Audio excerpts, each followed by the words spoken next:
Lodge, Bangalore to Hyderabad Road, backside of new bus stand near Sandarshini Hotel, National Highway, Chamwalis, Jirchalla। हमारे यहाँ AC rooms, non AC rooms, single rooms, double rooms, sweet rooms, शादी ब्याह और दीगर तकारीब के लिए dormitory hall वाजिबी दामों पर तमाम तर सहूलियात के साथ मौजूद हैं। 24 घंटे गर्म और ठंडे पानी की भी सहूलत मौजूद है। इस्तिफादा हासिल करें। मजीद तफसीलात के लिए फोन नंबर 9652181787 या फिर 8499880847 पर रब्त पैदा करें।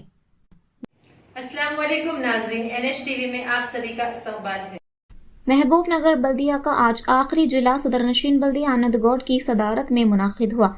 इस इजलास से मोइन अली कौंसलर मदीना मस्जिद ने खिताब करते हुए रुकन असम्बली NM श्रीनिवास रेड्डी की 1 साला कारकर्दगी की सताइश की और कहा कि NM श्रीनिवास रेड्डी ने इस 1 साल में माइनॉरिटी के लिए जो किया है, माजी की तानाशाही हुकूमत में 5% भी नहीं हुआ। वहीं उन्होंने इजलास में उर्दू एजेंडा के सिलसिले में शदीद नाराजगी का इजहार करते हुए कहा कि 5 साल कबल पहला बल्दी इजलास में उर्दू एजेंडे के लिए आवाज उठाई थी और इजलास में 13 काउंसलर्स मौजूद हैं। उन्हें उर्दू एजेंडे देने के लिए नुमाइंदगी की गई, लेकिन उस आवाज को 4 साल नजरअंदाज किया गया।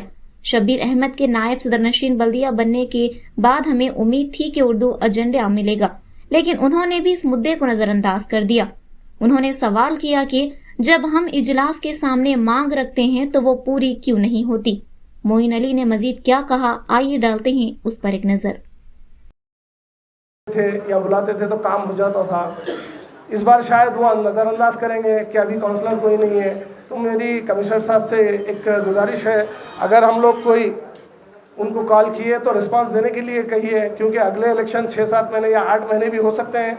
जब तक वार्ड में साफ़ सफाई हो या लाइट्स का हो या पानी का प्रॉब्लम हो, कोई भी प्रॉब्लम हो, वो सॉल्व करने के लिए आप स्टाफ को एक अपनी तरफ से एक ताकीद कीजिए कि इन लोगों का कॉल उठाइए और इनको रिस्पांस कीजिए और काम जो भी बोलेंगे वो हल कीजिए सबसे जल्द से जल्द।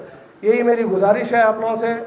और एक बार मैं सबको मुबारकबाद देता हूँ, हमारे 5 साल बहुत अच्छे से मुकम्मिल हुए और इंशाअल्लाह मेरी ये दुआ है कि यही 49 काउंसलर्स फिर से एक बार जीत के आए अगले इलेक्शन में। बस इस जो वक्त दिया है मुझे, मैं इसका शुक्रिया अदा करता हूँ। खुदा हाफिज़।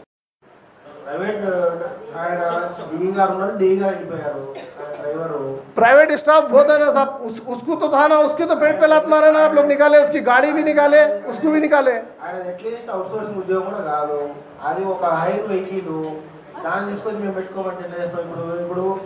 उसको निकाल के तो दूसरे को लगाए ना आप उसकी जगह पे दूसरे को अपॉइंट करें ना, गाड़ी भी और उसको नौकरी भी दूसरे को। किसको करें आप देखिए, आप पूछिए, करें आप पूछिए।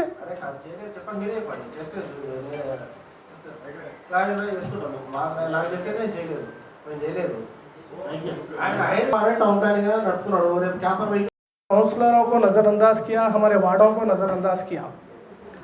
1 साल पहले जब इलेक्शन आई तो गवर्नमेंट बदली, जब हमारे MLA साहब NM श्रीनिवास रेड्डी साहब जब आए तो वो खुली छूट जो ओहदे पर बैठे हैं चेयरमैन साहब और वाइस चेयरमैन साहब को ये बताया कि आप अपना काम अपने तरीके से कीजिए। आप जो ओहदे पे बैठे हुए हैं आप वो ओहदे का इस्तेमाल सही तरीके से करिए, किसी के दबाव में आकर काम मत करिए, ये बताया हमारे MLA साहब ने। तो उस वजह से हमारे वार्डों में अल्हम्दुलिल्लाह 1 साल से जो काम हुए हैं आज तक, शायद ही 4 साल में उसका 10% भी नहीं हुआ था हमारे काम। और भी जितने काम रखे हैं मैं उसके लिए बहुत बहुत शुक्रिया अदा करता हूँ चेयरमैन साहब का, जिन्होंने बग़ैर किसी पार्टी देखे के हर वो पार्टी के काउंसलर के लिए, हर वार्ड के लिए उन्होंने अपना बजट बराबर एक ही तरीके से इस्तेमाल किया और सबको एक जैसा अपना वार्ड समझकर काम दिया। उन्होंने किसी को नाराज़ नहीं किया, कोई काउंसलर को नाराज़ नहीं किया। दूसरी बात, शुक्रिया अदा तो मैं MLA साहब का भी कर चुका हूँ। उन्होंने 1 साल में माइनॉरिटी के लिए भी जो किया है काम, वो पिछले 10 साल में शायद 5% भी दूसरे लोगों ने नहीं किया था। तानाशाही हुकूमत थी जब कोई चलते नहीं थे, लिहाजा अब सेकुलर एक हुकूमत है, हमें मौका मिला। ये आखिरी मीटिंग है, इसमें जो है ना सीनियर लीडरों के साथ सीनियर मोस्ट, जैसा कि NG अन्ना है सबसे सीनियर इस काउंसिल के काउंसलर है, जिनके साथ हमें बैठने का मौका मिला। उसके बाद हमारे शब्बीर साहब है वाइस चेयरमैन, वो भी सीनियर है, उनके साथ भी मौका मिला। और मुझे एक अफसोस है इस काउंसिल से, 5 साल पहले जो पहली मीटिंग में मैंने एक आवाज़ उठाई थी उर्दू एजेंडे की, हम 13 काउंसलर हैं, 13 काउंसलर के लिए उर्दू एजेंडा देने के लिए पूछा गया, मगर 4 साल नज़रअंदाज किया गया हम लोगों को। मैं सोचा था हमारा वाइस चेयरमैन शब्बीर साहब बनने के बाद शायद ये उर्दू एजेंडा आएगा, मगर उन्होंने भी नज़रअंदाज किया। तो इसका मकसद क्या है? हम लोगों को हमारी बात जब रखते हैं तो पूरी क्यों नहीं होती इस बात को?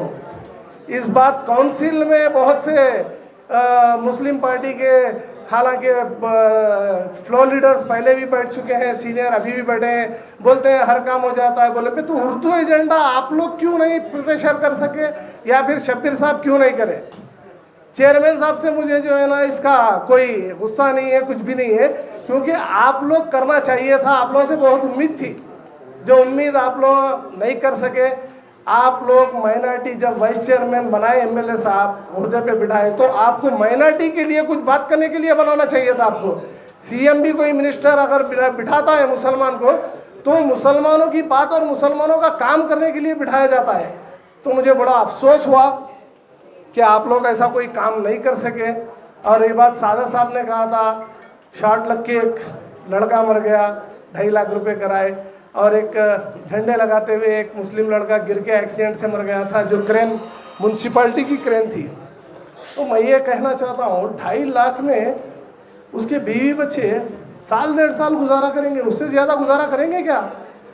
आप लोगों ने नौकरी अभी तक 1 साल हो गया, 4 महीने हो गया, 2 इंसिडेंट हो गए, आप लोग ने ना नौकरी दी, ना तो सिर्फ वो 2-2.5 लाख में गुजारा। आप किस हिसाब से कर रहे हैं? अगर आपके घर का कोई अफराद इस इंसिडेंट में मरता तो आप क्या 2-2.5 लाख में खुश होते थे? मैं माफ़ी चाहता हूँ, गलत नहीं बोल रहा हूँ। अगर यही कोई मेरा हिंदू भाई इस इंसिडेंट में डेथ हो जाती थी, क्या अंजियाना 2-2.5 लाख में कर देते थे काम, या फिर हमारे गौड़ साहब जो चेयरमैन बैठे हैं वो कर देते थे? मुझे इसका जवाब दीजिए, क्यों आप लोग ऐसा कर रहे हैं? और स्टाफ में भी किसी को निकाल दिया, 2-3 मुस्लिम काउंसलर्स को भी निकाला गया है, मुस्लिम स्टाफ की जो काम करने वालों को निकाला गया है। आप उससे भी जो है ना आप बैठ के क्या करें? आप, मेरा सवाल है आपसे, आप जो है ना अल्हम्दुलिल्लाह अभी तो गुजर चुका है हमारा दौर, अभी हम 2-3 दिन में शायद उतर भी जाएंगे, इसके बाद कोई कुर्सी पे तो बैठा नहीं रहेगा, उसके बाद इस काउंसिल में कौन जीत के आएगा कौन हारेगा वो भी पता नहीं है हम लोगों को। हमारे चैनल को लाइक कीजिए, शेयर कीजिए और सब्सक्राइब करना ना भूलें।